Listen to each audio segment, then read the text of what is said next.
The little panda Lee. Lee was the youngest in his family.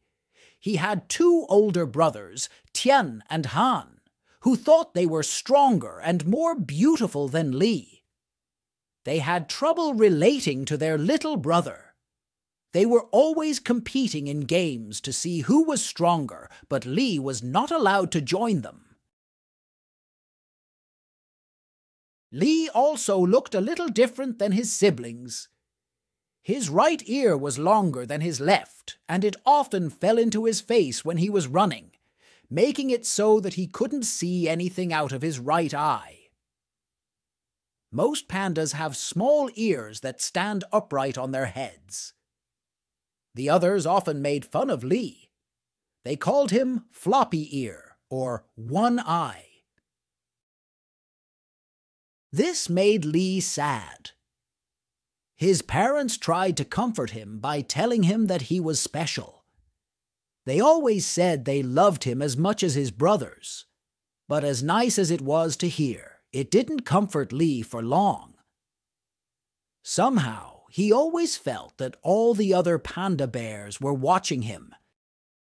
"Something is wrong with me," the little panda thought to himself. He didn't want to be different from the others. There was a place where he liked to go when he wanted to be alone, which was the case this morning. Lee walked to the beach where an old wooden boat lay in the sand. It had not been used for a long time. In the boat, he could forget all his worries and let his fantasies run free. Over time, Lee had brought some things to the boat to make it special: an old blanket and a big bamboo pole for exercising. Today he was looking forward to the delicious bamboo shoots he had brought for lunch.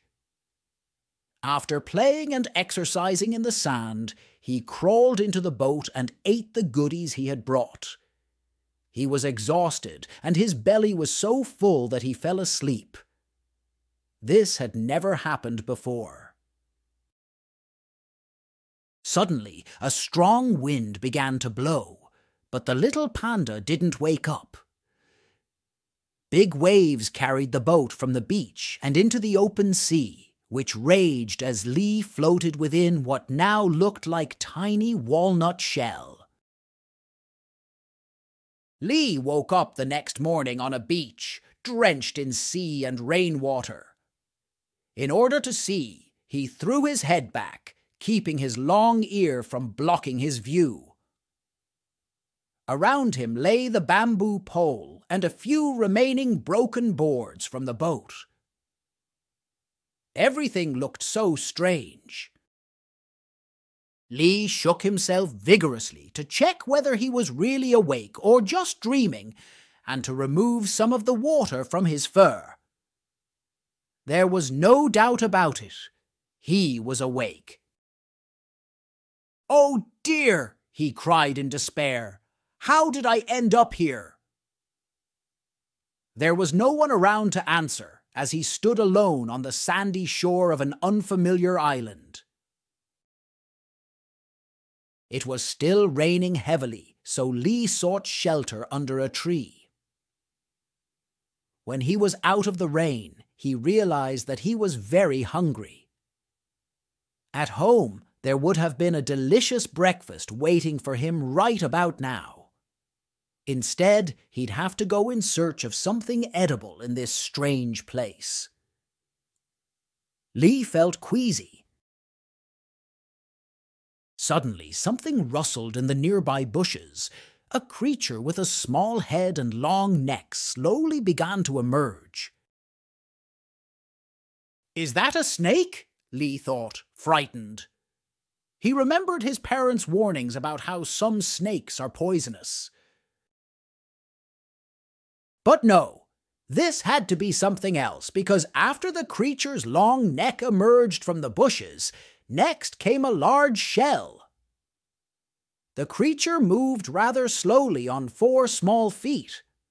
Fortunately, it did not look dangerous, and the little panda gathered up all his courage to speak to it.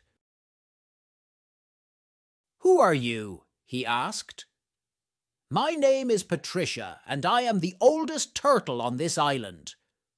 Who are you, and where are you from?"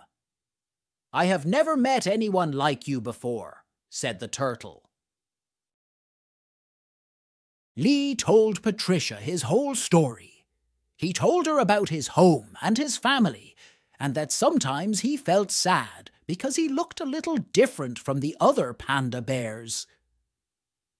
Lee told her that he had accidentally fallen asleep in the boat and hadn't noticed the bad storm that left him stranded on this island.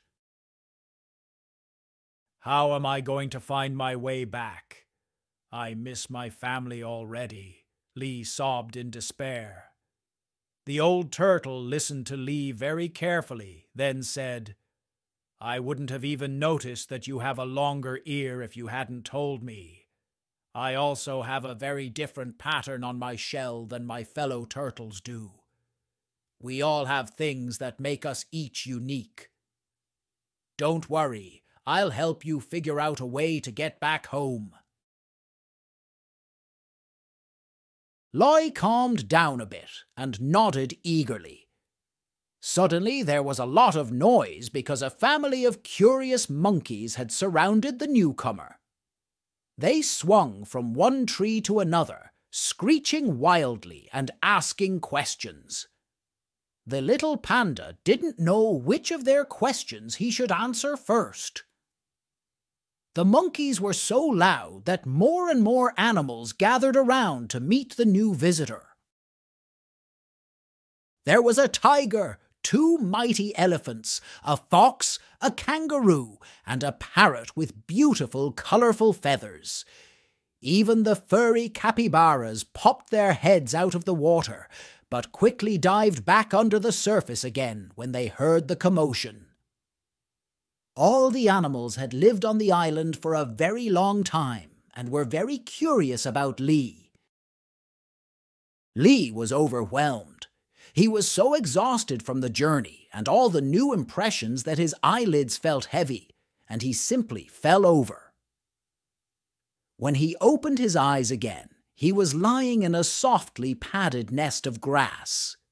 In front of him were ripe bananas, fresh leafy branches, berries, and many other delicious things. He was so hungry that he tasted a little of everything. "Everyone is so kind to me here," he thought. "I could get used to this." Unfortunately, the good feeling didn't last long. Lee got a stomachache from all the treats. The animals had been very thoughtful, but they didn't know which foods panda bears should and shouldn't eat. When Lee told them that bamboo was a panda's main source of food, Patricia let out a deep sigh. She said, "Unfortunately, there is no bamboo grass growing on this island. I know that for sure. But I will bring you some herbs to help make your stomachache go away." The parrot flew all over the island to double-check, but the turtle was right. "No bamboo in sight," he confirmed. Patricia was an old, wise turtle. She knew that one could not stay long in one place without the right food. So she went to the elephants and asked them to get some logs from the forest to build a raft so that Lee could go home. The other animals were given instructions on how to help build it. The capybaras, with their sharp and strong teeth, proved to be masters at working with the logs. The monkeys thought it was great that there was finally something happening on the island. Instead of bickering and eavesdropping amongst each other, they could now observe the exciting goings-on.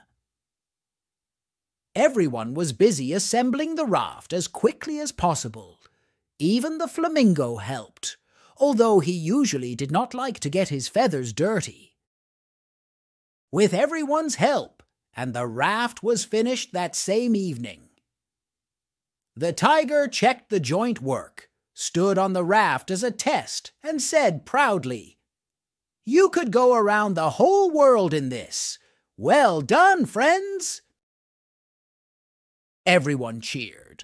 Then Patricia approached the raft with a very serious look. I agree, she said.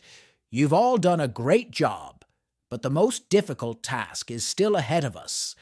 We now have to find out where Lee's home is and find a helper who can swim very well to push the raft in the right direction. A silence spread over the group. Everyone was thinking hard. I have an idea, said the parrot. When I circle the island every day, I always see a dolphin in the water. Why don't we ask him if he can help us? Why didn't I think of that?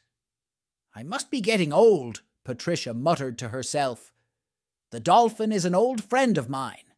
I'm sure he'll be happy to help us. So the parrot flew off to track down their helper. After a short time, he returned to the shore with the dolphin, and Patricia explained Lee's situation. Of course I'll help you. Someone just has to show me the way, he said.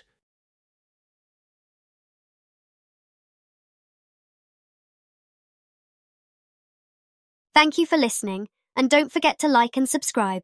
I'll see you next time. Bye-bye.